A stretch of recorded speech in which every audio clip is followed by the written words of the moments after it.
Hello. प्रतीप अलंकार के बारे में आज हम चर्चा करते हैं।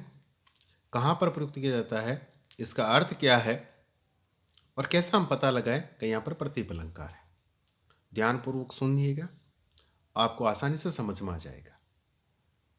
ज़्यादा क्लिष्ट नहीं है और बहुत ही सहज और आसान तरीके से मैं आपको बताने वाला हूँ कि प्रतीप अलंकार कब, कहाँ और कैसे पता हम लगा सकते हैं और कहाँ इसका प्रयोग किया जा सकता है। तो देखिए दोस्तों, सबसे पहले इसका अर्थ जान लेते हैं। प्रतीप का अर्थ होता है विपरीत, उल्टा। जो काम हम उपमा अलंकार में करते हैं उसका उल्टा हम प्रतीप अलंकार में करते हैं।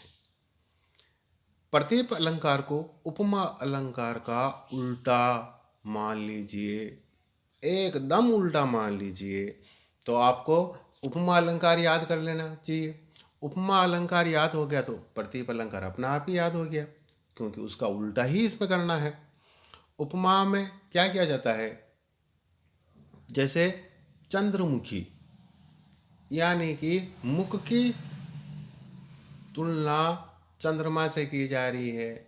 जो साम्य दिखाया जा रहा है वो मुख और चंद्रमा के बीच में है। उपमेय और उपमान, उपमेय को उपमा प्रदान की जा रही है, यानी मुख यहाँ पर उपमेय है और उपमा यहाँ पर उपमान जो है आपका चंद्रमा है। मुख को चंद्रमा की उपमा दी जा रही है, तो मुख उपमेय का काम कर रहा है और चंद्रमा उपमान का काम कर रहा है। जिसकी उपमा दी जाती है उसको उपमान कहा जाता है, और जिसको उपमा दी जाती है, देखिए ध्यान दीजिए मेरे शब्दों पे, जिसकी उपमा दी जाती है वो उपमान कहला जाता है, और जिसको उपमा दी जाती है वो उपमेय कहलाता है। प्रतीप अलंकार में उपमा अलंकार का उल्टा किया जाता है और उपमेय को उपमान से श्रेष्ठ बताया जाता है। उदाहरण के तौर पर, सिय मुख समता कीमी करे चंद बापू रो रंक। यहाँ पर सीता जी के मुख की तुलना किससे की जा रही है, चंद्रमा से। और चंद्रमा को जो कि उपमान का काम कर रहा है, वो यहाँ पर सीता जी के मुख से कहीं भी मेल नहीं कर पा रहा है, बराबरी नहीं कर पा रहा है। जबकि अमूमन उपमा अलंकार में क्या किया जाता है, चंद्रमुखी कहा जाता है, यानी कि जैसे चांद के समान मुख वाली चंद्रमुखी। लेकिन यहाँ पर चंद्रमा को मुख की उपमा दी जा रही है, उल्टा किया जा रहा है।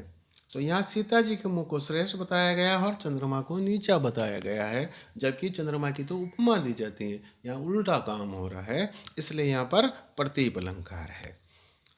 अब देखिए अगला जो है, नेत्र के समान कमल है। तो यहाँ पर देखिए, एक तो होता कमल नयन, दूसरा देखिए नयन कमल। कमल नयन यानी कि आँखों को, नेत्रों को कमल की उपमा दी गई है, जो कि उपमा अलंकार में प्रयुक्त होता है। लेकिन यहाँ उसका उल्टा किया जा रहा है, नेत्र के समान कमल है, कमल के समान नेत्र नहीं है। ध्यान दीजिए इस बात का, कमल के समान नेत्र होता तो वो उपमा अलंकार होता, लेकिन यहाँ पर नेत्र के समान कमल है, इसलिए यहाँ पर कौन सा अलंकार हुआ, प्रतीप अलंकार है। तपस्वी जैसे पेड़ है देवदार के, जबकि उपमा अलंकार में क्या, देवदार जैसा, देवदार सरीखा तपस्वी है, क्योंकि तपस्वी को देवदार की उपमा दी जा रही थी। यहाँ इसका उल्टा किया जा रहा है कि तपस्वी जैसा देवदार के वृक्ष है, पेड़ है। तो इस तरह से ये विपरीत काम किया जा रहा है, और जहाँ पर जिस काव्य में जिस उल्टा काम दिया जा रहा हो, किया जा रहा हो, उपमान का जो है उपमेय को, और उपमेय को उपमान का उल्टा काम सौंपा गया है। उपमा अलंकार में क्या होता है, उपमा अलंकार में तो उपमेय को उपमान की उपमा दी जाती है, जबकि यहाँ पर उपमान का काम उपमेय करता है और उपमेय का काम उपमान करता है, उल्टा काम होता है। यही प्रतीप अलंकार है। तो सीधी सी बात है, उपमा अलंकार का विपरीत जो अलंकार है वो प्रतीप अलंकार है। इसलिए दोस्तों, आप इसको शॉर्ट ट्रिक्स के रूप में इस तरह से याद रख सकते हैं, नयन कमल, ये आपका प्रतीप अलंकार का श्रेष्ठ उदाहरण हो जाएगा।